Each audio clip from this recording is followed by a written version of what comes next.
Robert Costa and Bob Woodward. Now, Watergate started as a burglary and then became a test of presidential power. How do you think presidential power has changed over the past 4 years, and what view of presidential power is our new president, Joe Biden, faced with when he comes in? Well, there's an incredible concentration of power in the presidency. It's breathtaking. I've written books about 10 presidents. I didn't do one on Harding because I wasn't alive, but that's the only reason. And power increases with each president. And Trump as president, I mean, look at what he did. He defined not just the Republican Party or Washington or politics. He defined America in a way. And if he's got, I don't know, 30 to 40% of the voters in the country support him, you know, it's a real. So what we're hoping is that people, I mean, we approach this not from a partisan angle, but what happened? Why was Trump doing these things? Why was he having lawyers in there tell him things that just disappear when you investigate? People ought to think about that. Let's think about this in a nonpartisan way. One of the things that's distressing to me is that when I read the book, I thought, I'm not sure even something this well-researched and well-explained and this explosive as the story you tell in this book. And this is, you record the interviews, right? This is, you've got everything in quotes here, you've got dead to rights, right? Yes, we don't disclose who the sources are. We do them on what's called deep background. We're going to use everything. But you have to know, like, Barr had to have cooperated with you, because at one point it says, thought Barr. How would you know what Barr thought unless Barr told you? Yeah, well, there are many ways. He could have a diary.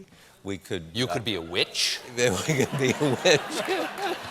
We don't discuss sourcing. You don't discuss sourcing. Yeah, Okay. you know, it was Barr. He talked to you. Mrs. Barr. How many of the people talking to you for this book are trying to rehabilitate their own image by saying, I always thought it was bad, I pushed back?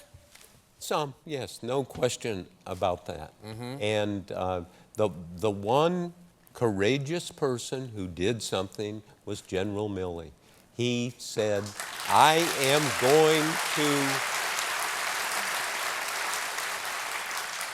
I mean, there is a scene in the book which took our breaths away, I think, when Nancy Pelosi, Speaker of the House, second in line for the presidency, calls General Milley, and we have a transcript of it, and says, General Milley, you know Trump is crazy. He is, he is a dangerously crazy. How are we going to control nuclear weapons? And Milley says, oh, don't worry, we have procedures and so forth. And she is pounding on him real hard. And it's a classic Washington moment, phone call, and to have a transcript. So you see not the BS, but what they're really saying to each other. And then after the call, Milley thinks, you know, she's right. We better worry about Trump. And so he calls in the colonels and one-star generals and admirals into his office from the war room in the Pentagon. People in the nuclear chain of command. Yes, and not just nuclear, but any military action. And he says, all right, we have these procedures. Don't take a call from the president without me being involved. Do you understand that? And he goes around the room. Got it? Yes, sir. Got it? Got it? Got it? Yes, sir. And now he's not seizing power. He's putting in precautions to make sure if Trump's going to blow up the world or do something that's against American interest, or in fact against Trump's interest, he's going to at least be there at the table saying no. One of the things that is striking to me about the last 4 years. As much as the former president wanted to be a strong man, what do you think those 4 years and the 2 books that you wrote and the book that you and Robert wrote together, Robert, I'll start with you. What do you think these last 4 years and certainly the crisis at the end of the administration actually did to American power in the world? It certainly tested American power and whether America is going to be seen as the beacon for liberal democracy around the world. And it's still an unfolding story about what is the idea of America? What does it represent to our allies, to our adversaries? I mean, there might even be a 4th book in this series for you. You know, we're thinking of this. You know, we... wait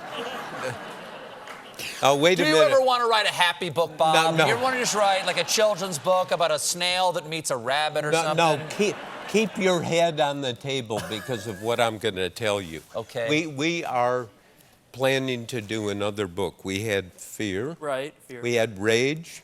We have Peril. And the 4th one's going to be titled Colbert. Bestseller. Pulitzer Prize. We won't reveal any sourcing, no use of the first name. Well, the book is Peril. It's available now. Bob Woodward and Robert Costa, everybody. We'll be right back with a performance by Leon Bridges. Thank you, Bob.